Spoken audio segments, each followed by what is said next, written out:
Okay,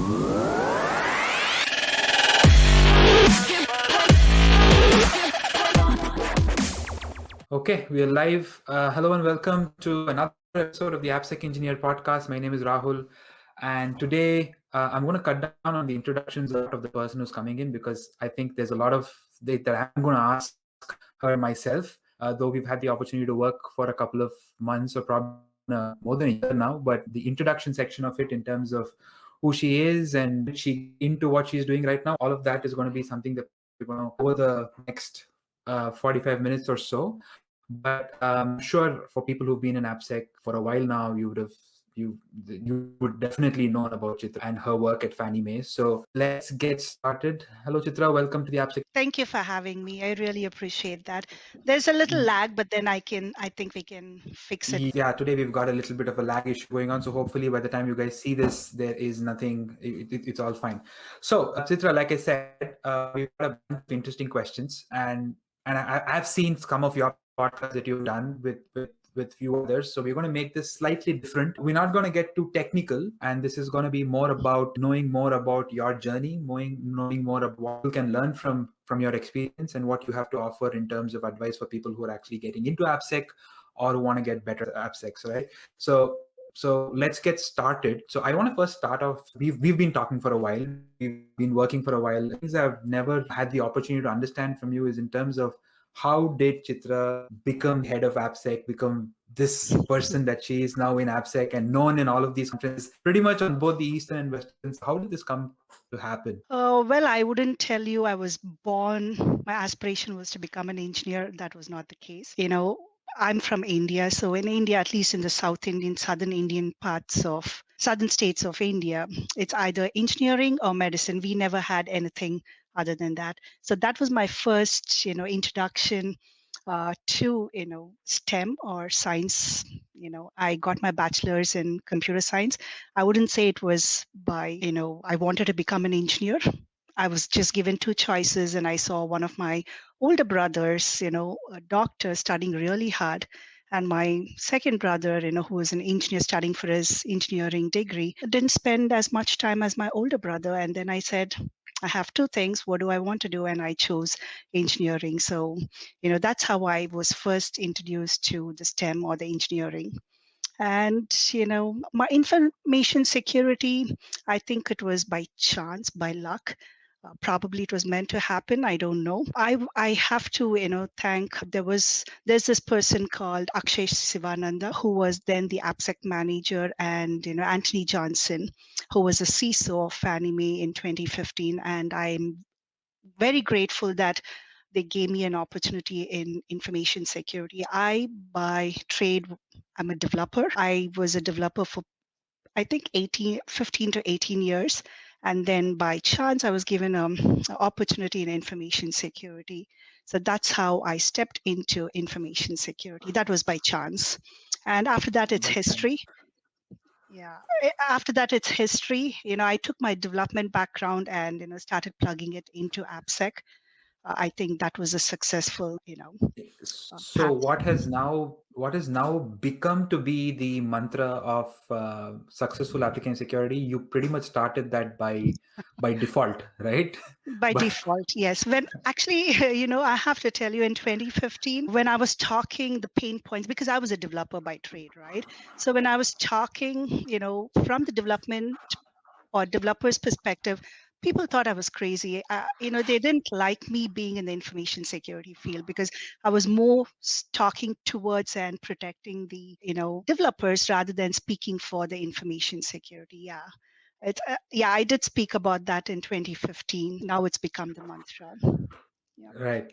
So do you remember your first bug that you found in security? Do you remember the first aha moment where you found a security vulnerability? Or I mean, this is one of those questions that I know you're the senior director right now, but if there's somebody in Fannie Mae who's a developer or who's way down the value chain, if they want to know what was Chitra's first bug. Sure. Actually, it wasn't my first bug. I remember in 2015, I think when I started with information security, it was July 6th, I think, after, July 4th weekend. And there was a huge thing in InfoSec, and I can't speak too much about it. And I was pulled into this meeting where the CISO, the deputy CISO, Chris Porter, I mean, he's one of the greatest guys I've ever known in security, but we'll talk about him later on. Yeah. So, he was sitting there, and then I had my manager, AppSec manager, and seriously, I would say I did not understand too many things that were spoken because it was more on the penetration testing. So that was my first, I wouldn't say it's a bug. Probably it was, people were talking about, are we under exploitation? Are we being, exploited? Is there a vulnerability being exploited in Fannie Mae? So that was my first experience sitting with all, the CISO, the deputy CISO, and AppSec manager and trying to resolve it. And I have to tell you, when I went in, I did not probably know too much about what was going on, but being a developer, and luckily it was an application security layer vulnerability, so I was able to give a lot more input. And by the end of finding this issue and remediating, I have to tell you, I got an email from Bruce Lee, who was my boss's boss's boss, and that was a aha moment. I walked in not knowing much, but then walked out with all kudos. So that was my first Yeah. experience. So visibility 3 levels up Yeah, on three your levels. portfolio. And it was very funny, that particular instance, because it was a long weekend, not long weekend, it was a weekend. Yeah. This particular thing happened on Friday, and oh no, actually it was Thursday. So we spent all of Thursday night and Friday, and it was Friday 7 o'clock when we really, fixed and we did everything. We said we are okay, and we were about to walk out. And my daughter had one of her important results. We were waiting for her results. And when I got this email, my CISO and deputy CISO said, "Don't. Do you want to check your email?" I said, "No, not now." And they actually made me read that email, and I said that was the first time in my life I think I got such a personal email from Right. such a top person. So that Yeah. meant a lot to me.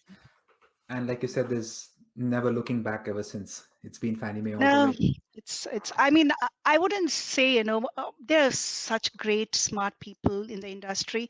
I think I had great mentors and, great advisors.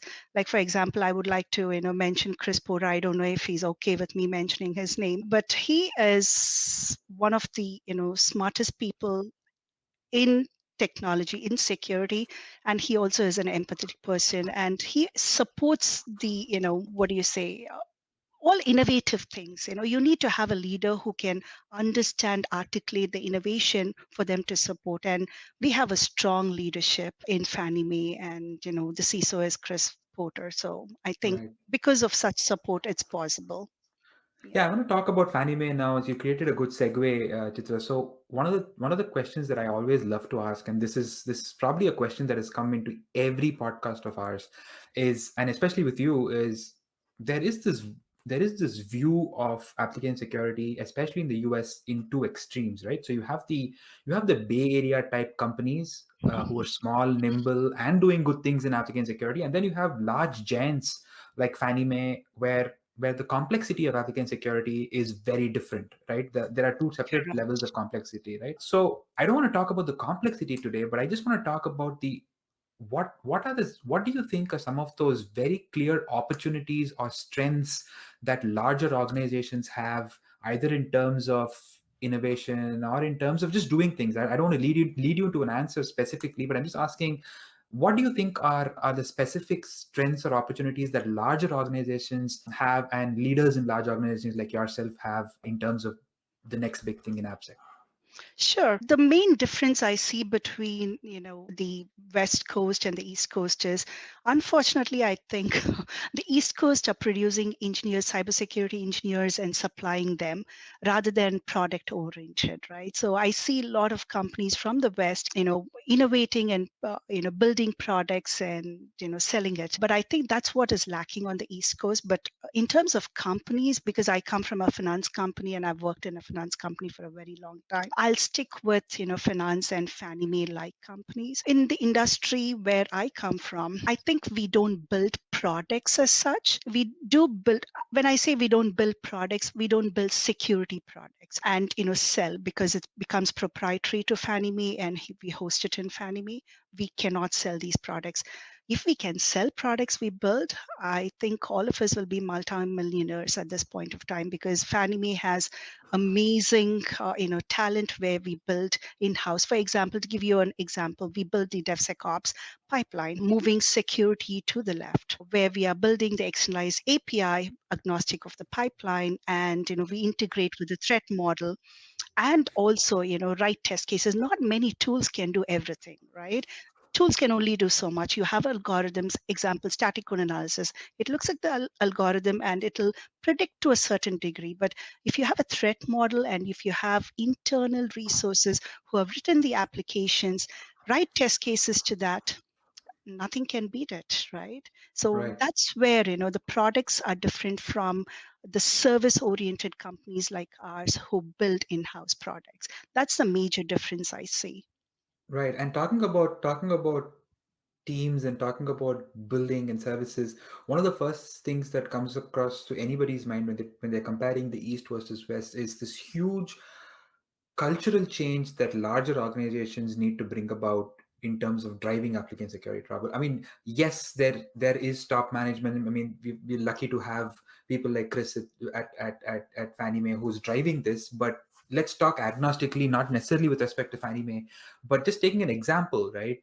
So in these large organizations, when people think, and even from a consulting side of things, right, if people on the other side of the fence who want to work with large organizations, they first think in terms of how do we cross this culture barrier.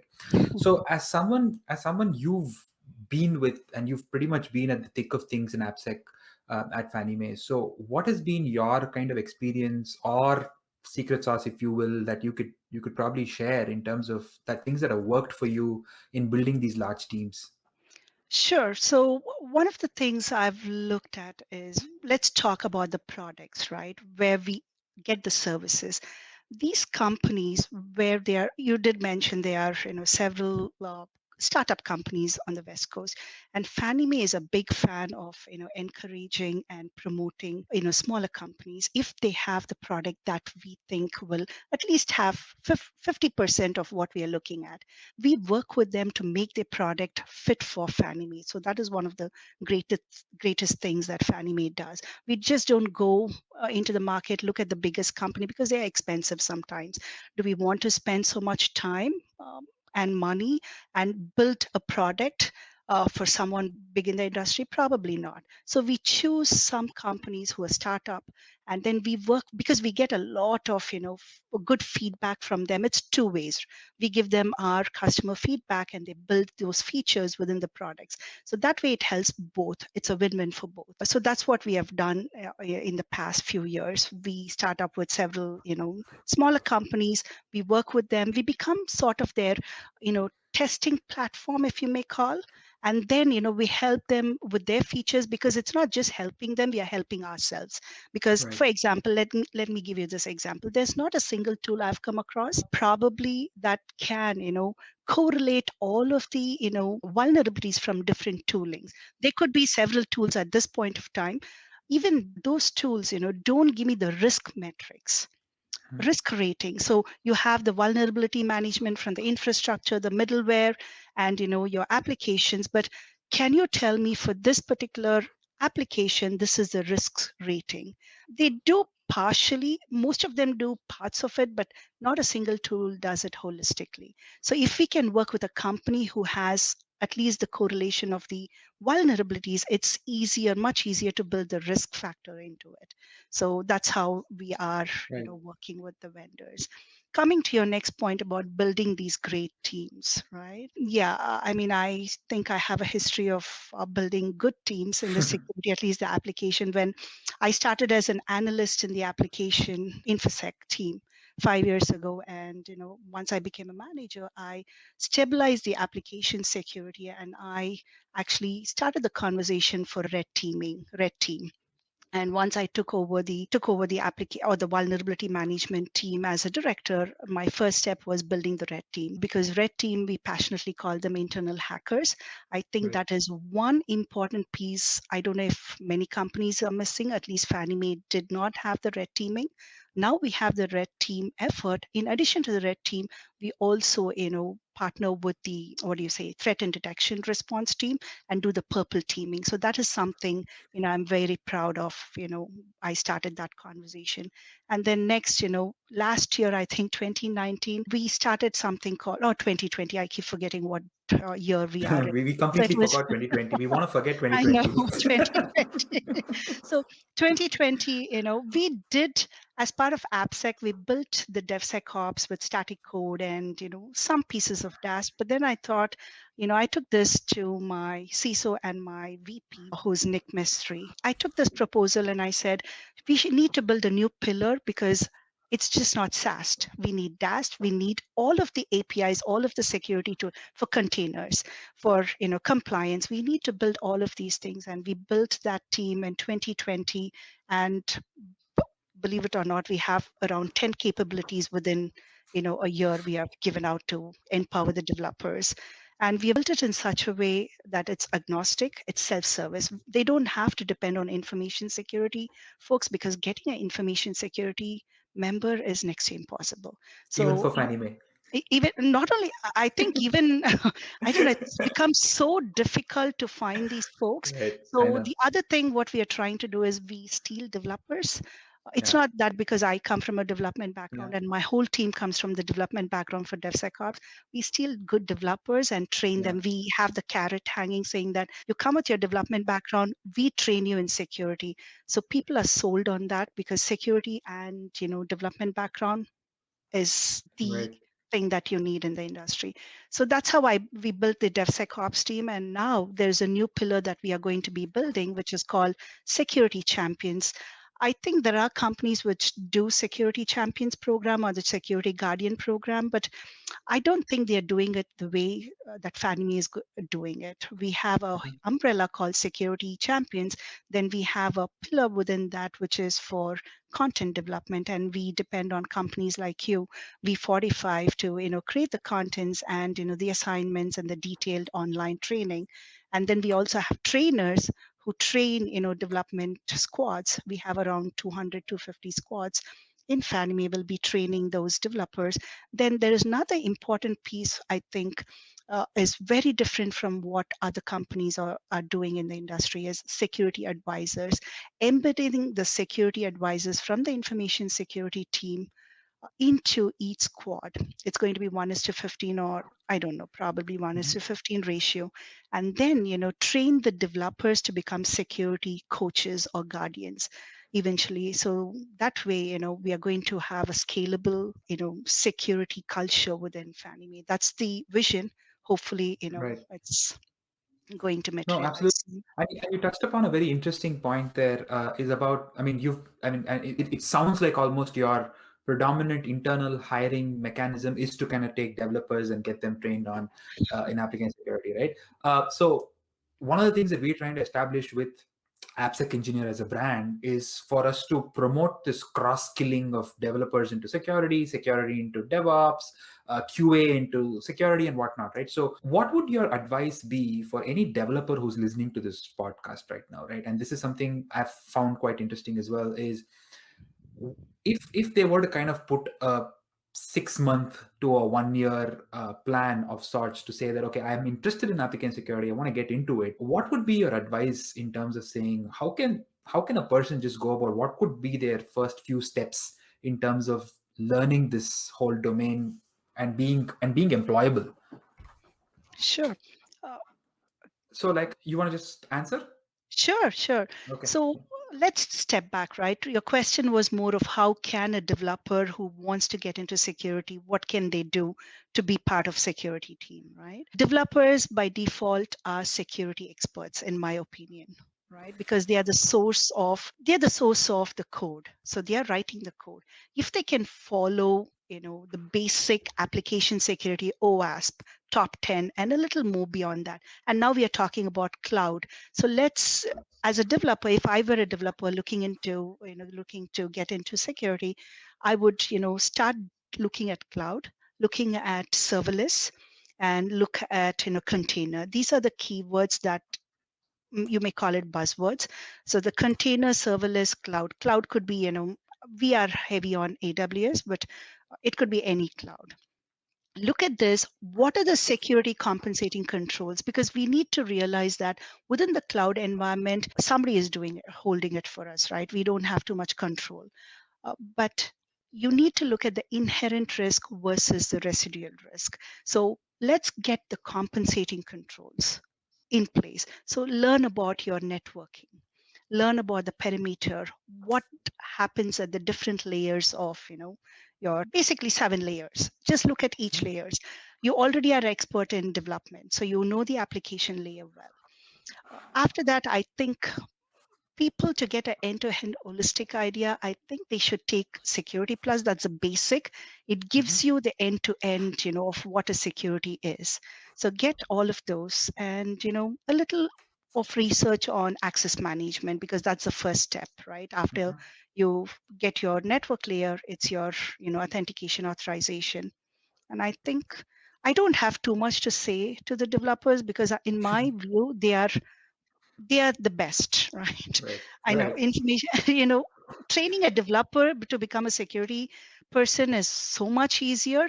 I don't know if you can make at least all of the security people into developers. I don't know the answer to that, but I can tell you 99.9% you can make good developers into security people if they can learn about the network layer, the different layers, and end to end of what compensating controls you need.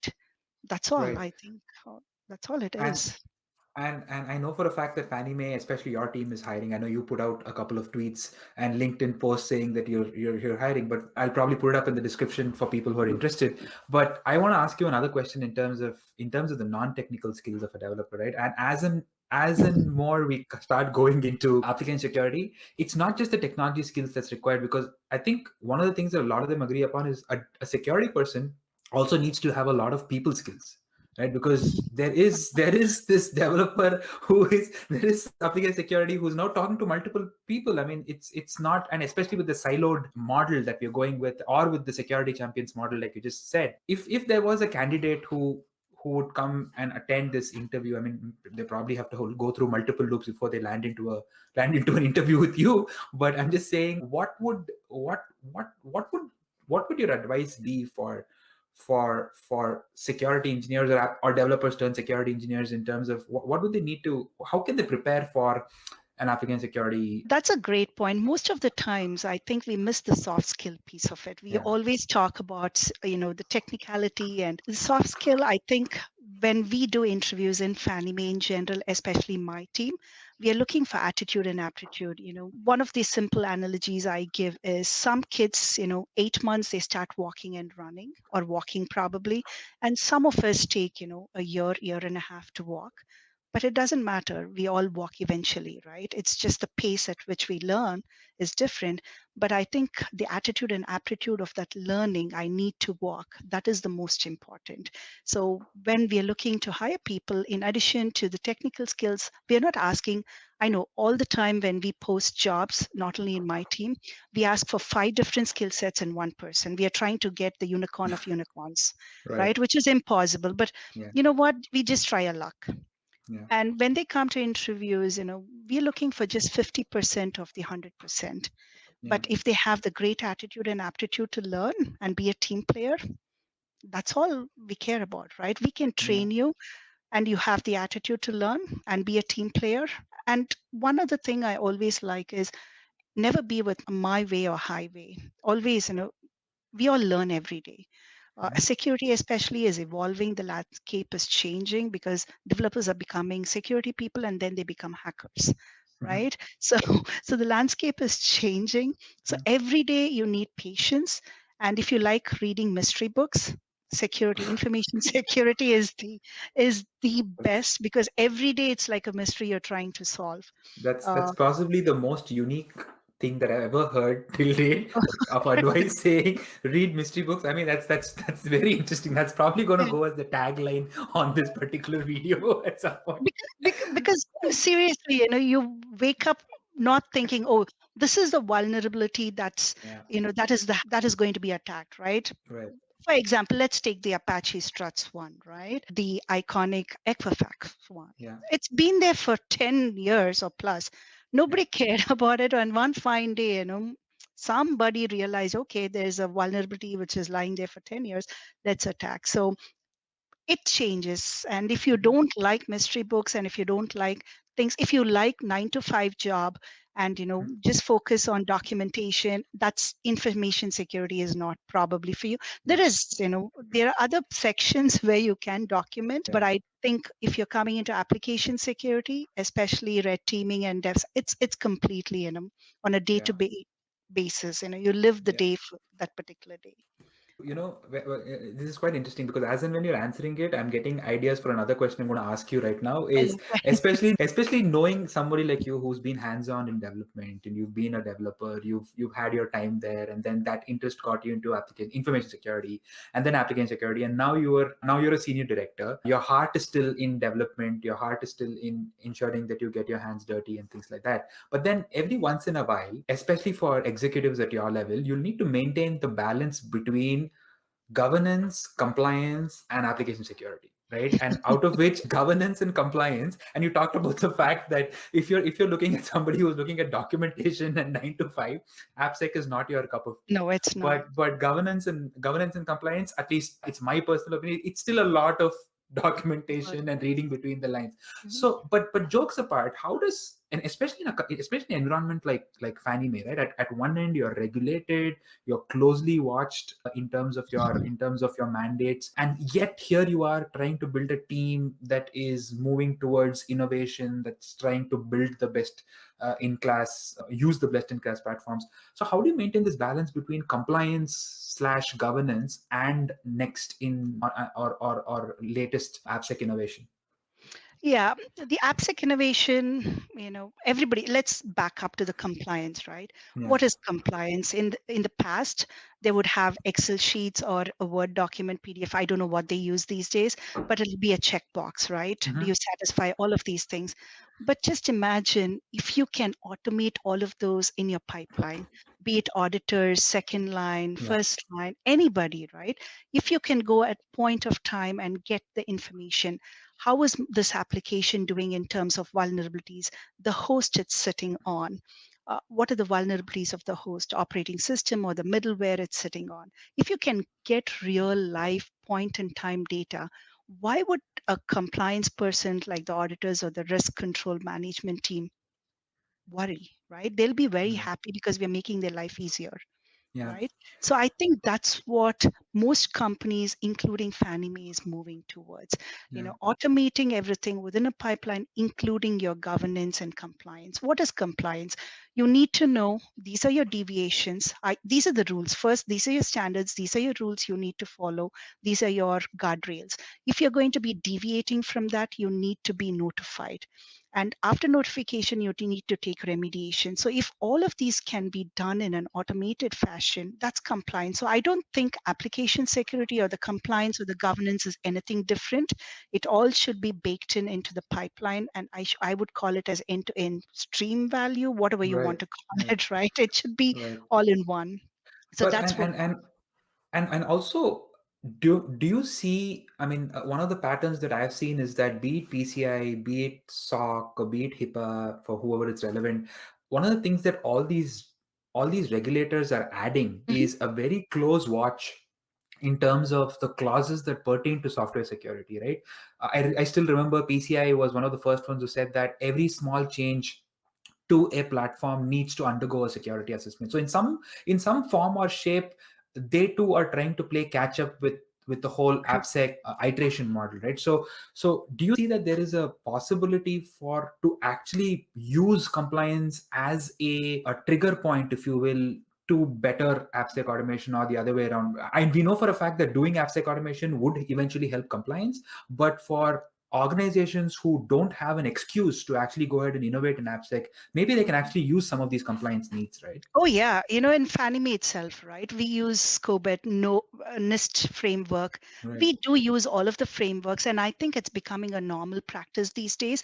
When something has to be built, we take that product and we start off with the framework that matters. You have several frameworks. Whatever the framework that is pertinent to that product, we start coming up with guardrails. For example, we did the TFE, Terraform Enterprise with Sentinel guardrails, right? Right. So in that particular case, we did not just start developing it, but we created the guardrails and mapped it to the NIST framework. So that is becoming a norm now. And then we automated all of these things. So if a compliance officer or the auditor comes and asks us, what framework are you following in terms of compliance and governance? And we can tell them NIST is one of, I mean, I'm just giving you a name, Yeah. right? Yeah. It may change. So we can tell these are the guardrails, these are the NIST framework items they map to. Right. So yeah, we take a holistic approach. We don't go from developing and then map it back to NIST or a framework. We actually map it first and see what are the gaps that we have, if we have any, and how we are going to be compensating. So we Right. go left to right instead of going building it and mapping it. So that's what we are Right. trying to do. Interesting. In terms of teams, Chitra, and this is another question that's very probably you're better poised to answer, because organizations like yours still have the, I don't know whether it's called the luxury or whether it's just the state of affairs. You still have QA as teams, like you still have QA or probably as functions, right? You still do functions as QA, because today something that I was speaking to another company who was 10 member strong, and they said, okay, can I talk to your QA? They said, we don't have anyone called QA. Yeah. It's just developers who just test security and things like that, right? But assuming that, or maybe let's not talk about Fannie Mae only, assuming there are teams today who have QA teams, right? And which is still a very vibrant industry, right? And I often wonder, and I want to ask you this because it's easier for people like me to just write this on a piece of paper on a slide, but I want people listening in to see whether it's actually a possibility. Is today QA, wherever they're existent, are still gatekeepers of actually sending a product out to production, right? They still are people who call out a go or a no go at some point in time, right? Now, what how do you think teams can actually kind of leverage these folks at QA in terms of actually adding value from a security perspective? Because in my mind, I'm thinking you have somebody who has the keys to the kingdom, who has some level of authority, or at least in terms of telling you whether a product is they're still validating or publishing the certification of a, or they're product providing a value to a product going out, right? So what is the possibility of them kind of jumping onto the security bandwagon and sharing that responsibility? I mean, probably I'm ignorant. I'm sorry about that. I thought QA, the word QA, quality analysis, and a team. QA is still there Yeah, because any as product, a verb. yeah, as in a verb, right? I don't know if Yeah. there was an action and a team piece to it, right? I Oh, really? understand. I I have not seen probably them. I'm ignorant.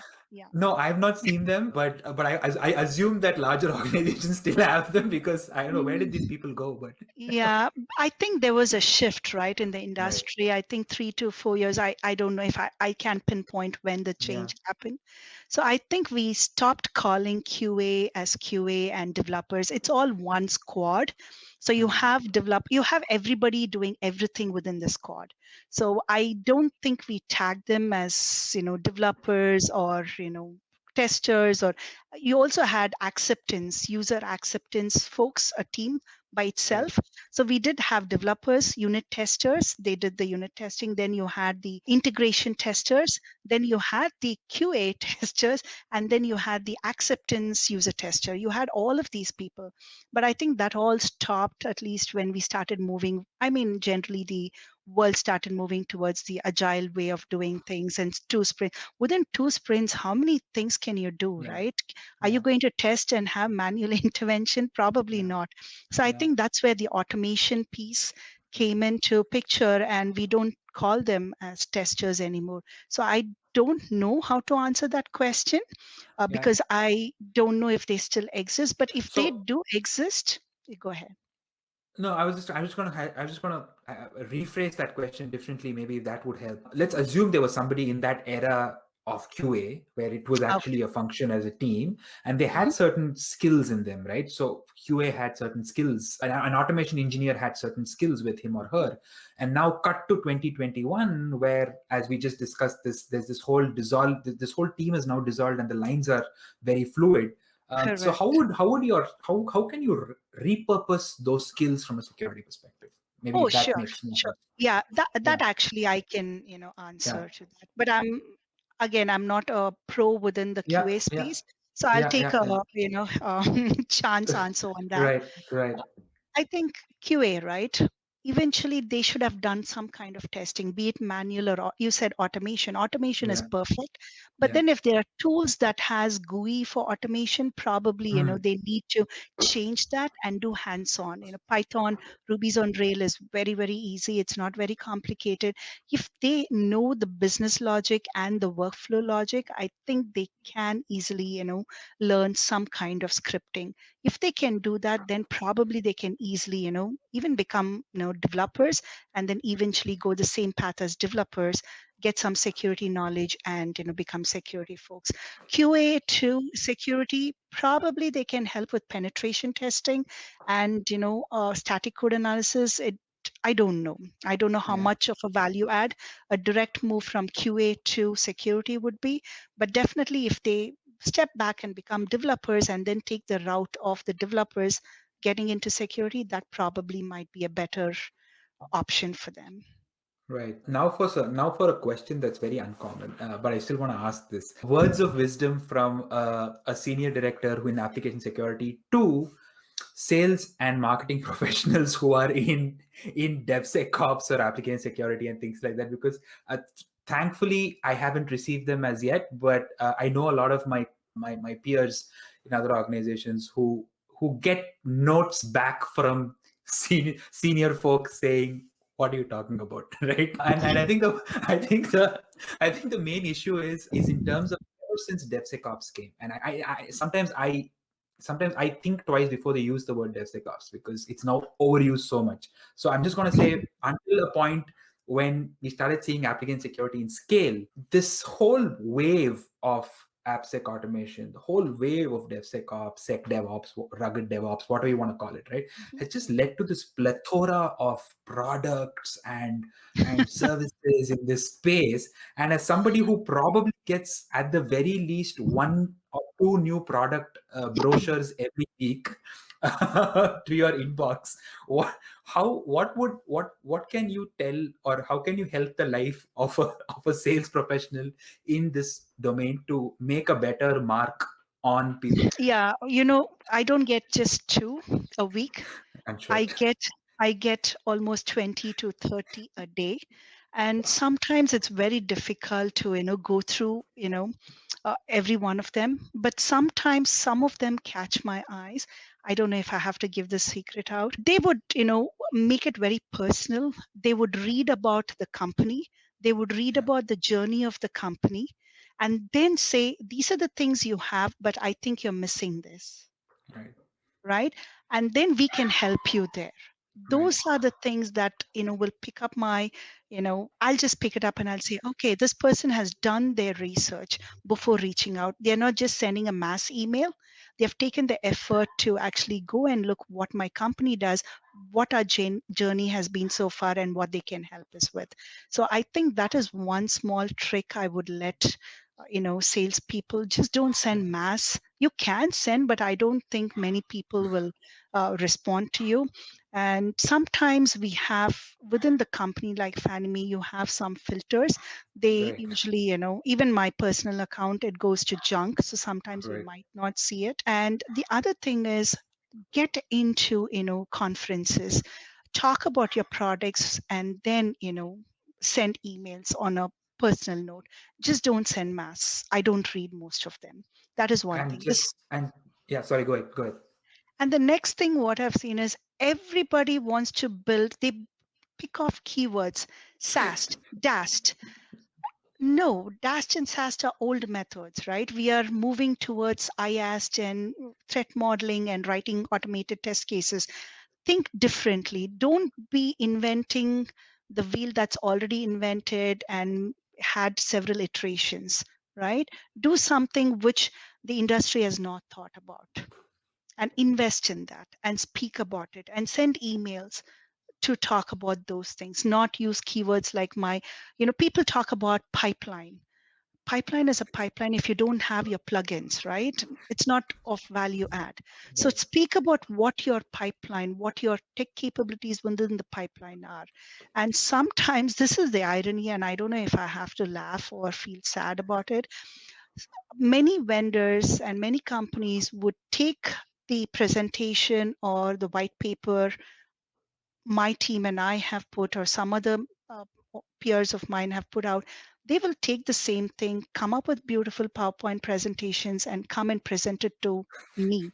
And they'll be trying to sell an idea which I was talking about 5 years ago, built it, and have matured it to a certain level. And I'll be sitting there and, do I stop them and say, you stole some of my ideas and you're talking here? I don't know how to. So I think we have to be a little innovative. Everybody is building products. Yeah. And another thing I'm hearing these days is compliance automation. Cloud compliance automation is the keyword.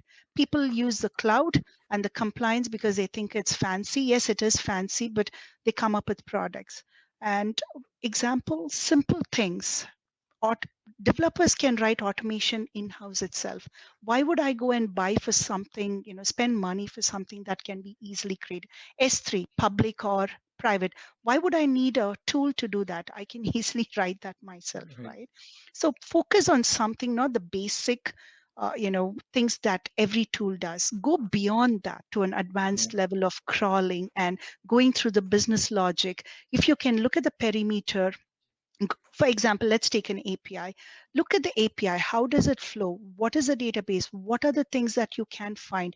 Combine it with threat modeling. So do all of these things and build a product. Just don't build a product with SaaS dast and say this is it. So that's something, I would like to, I know. tell the sales. Unfortunately, I can't name the person because if he's watching this later on, he wouldn't want to be. But I know there was this person who actually created the word DevSecOps, and any mail that had the word DevSecOps from an external yeah, mail, it would go into junk because he was so tired of getting emails that just said DevSecOps, DevSecOps, and the product had nothing to do with DevSecOps. It had absolutely nothing to do with DevSecOps. There's no automation at all. So he said, you know what? Anytime any mail that comes, and you said pipeline, but in his words it was DevSecOps. Like anything that had that just goes into junk. So I know, Chitra, we're at the top of the hour. So I have one final question for you, but this is more in terms of outward looking, right? And I often say this, that we've been lucky enough that the last 2-3 years have, for various reasons, put application security in prime time slot of product engineering, right? Be it in large organizations like Fannie Mae, be it in smaller ones. Thankfully for us AppSec professionals, people know in terms of this is important and this needs to be done, right? And so that's a good thing. What do you see happening in the next, I wouldn't say 5 years, but the next 1.5 to 2 years? So where do you think, what is your assumption, or where will you put your money on in terms of where the next big thing is going to be? It could be either in terms of what you're seeing in Fannie Mae or outside. I think generally I don't know, this is my take, right? We have all of these tools, like you mentioned, there are several people building tools. Companies like us built services and also use tools.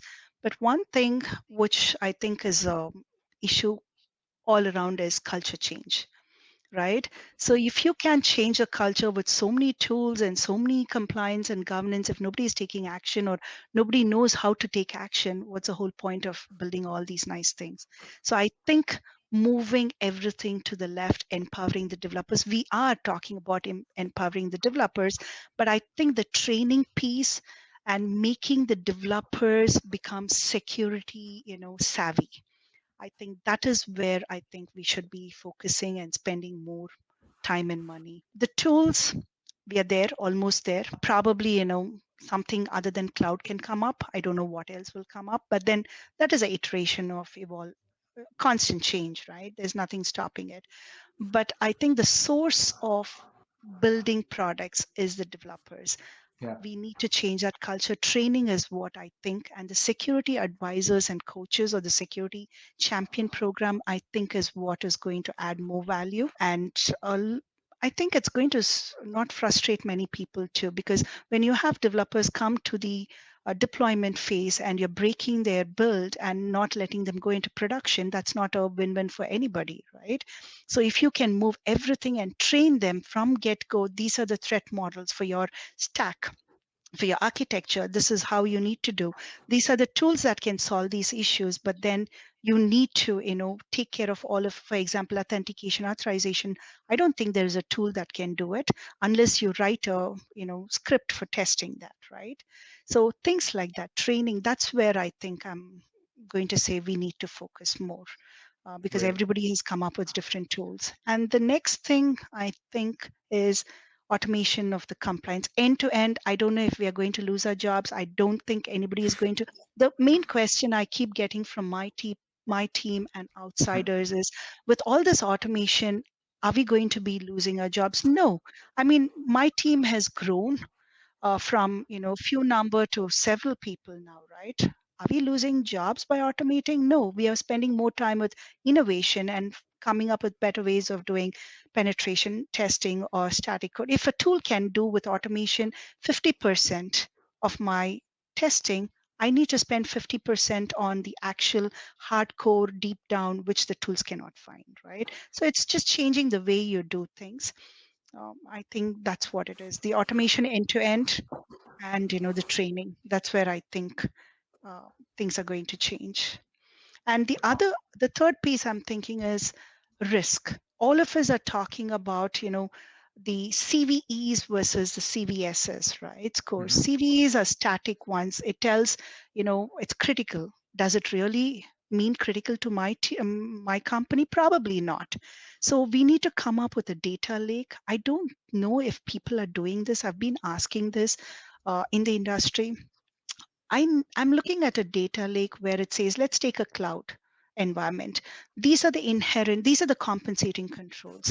And if I get a CVE for 10, if it says it's critical, with all of my compensating controls and all of the tech stack I have, does the residual risk still stay 10, or is it going to become a low?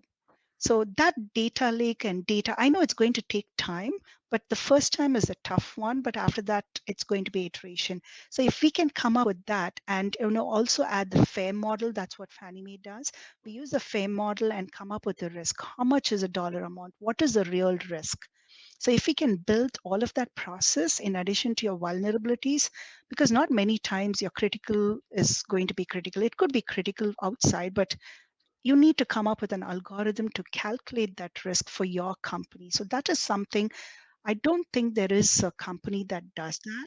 They do in parts and pieces, but not a holistic, vulnerabilities of application, vulnerabilities of your infrastructure, your cloud, deviation, configuration deviation, everything together, correlate it and assign a risk rating, my residual risk rating, not the inherent one.